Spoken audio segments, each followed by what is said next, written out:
সকাল থেকে আমরা এখানে প্রতীকী অবরোধ করছি। আমরা বন্দর প্রশাসনের সাথে কথা বলেছিলাম, তারা কোনো সন্তোষজনক উত্তর আমাদের দিতে পারেনি।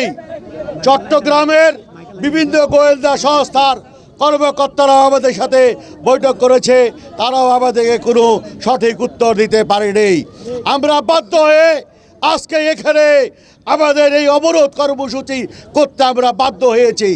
আপনারা জানেন ইতিমধ্যে চট্টগ্রাম সহ দুইটি বন্দর আপনার লালদিয়া এবং পানগাঁও বিদেশিদের কাছে যেই দিন ফ্যাসিস্ট সরকারের রায় ঘোষণা করা হয়েছে 17 তারিখ, সেই দিনই তারা তড়িঘড়ি করে দুইটি বন্দর তারা বিদেশিদের হাতে তুলে দিয়েছে। তারা সেদিনই বলেছে এই বন্দর নিউমারি টার্মিনাল নাকি 3 দিনের মধ্যে দিয়ে দিবে। আমরা বলতে চাই, আমরা আইনের প্রতি শ্রদ্ধাশীল, কোর্ট যে রায় দিবে সেটা আমরা বিবেচনা করব। তাই আগামী 4 তারিখ কোর্ট রায় যেটাই হোক, আমরা 5 তারিখ পুরানা স্টেশনে আমাদের স্কোপের পক্ষ থেকে আমরা মিটিং করে পরবর্তী কর্মসূচি আমরা ঘোষণা করবো ইনশাআল্লাহ। আমরা সরকারকে বলতে চাই এবং আমরা মনে করছি ইনশাআল্লাহ এই কোর্ট যারা জাস্টিস, তারাও এই দেশের সন্তান, তারা এই দেশের স্বার্থর বিরুদ্ধে কোনো রায় দিবে না।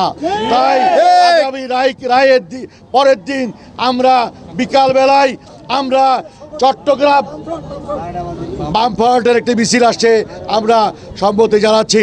আমরা আগামী 5 তারিখ বিকাল 3টায় পুরানা স্টেশনে আমরা আমাদের সমাবেশের মাধ্যমে আমরা আমাদের পরবর্তী কর্মসূচি আমরা ঘোষণা করব।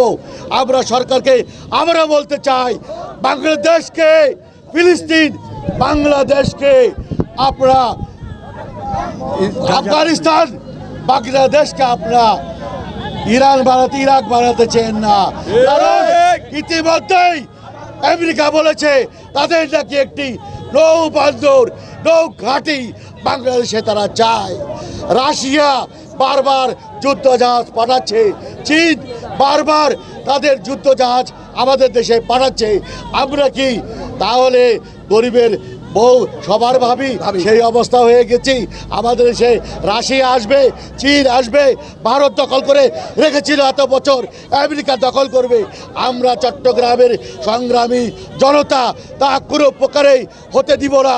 সারা বাংলাদেশের ইসকমের নেতৃত্বে আমরা যদি এরকম ধরনের কোনো দেশ বিরোধী কর্মকাণ্ড হয় এবং কোনো চুক্তি হয়, তার পরের দিন থেকে সমগ্র বাংলাদেশকে অচল করে দিব ইনশাআল্লাহ।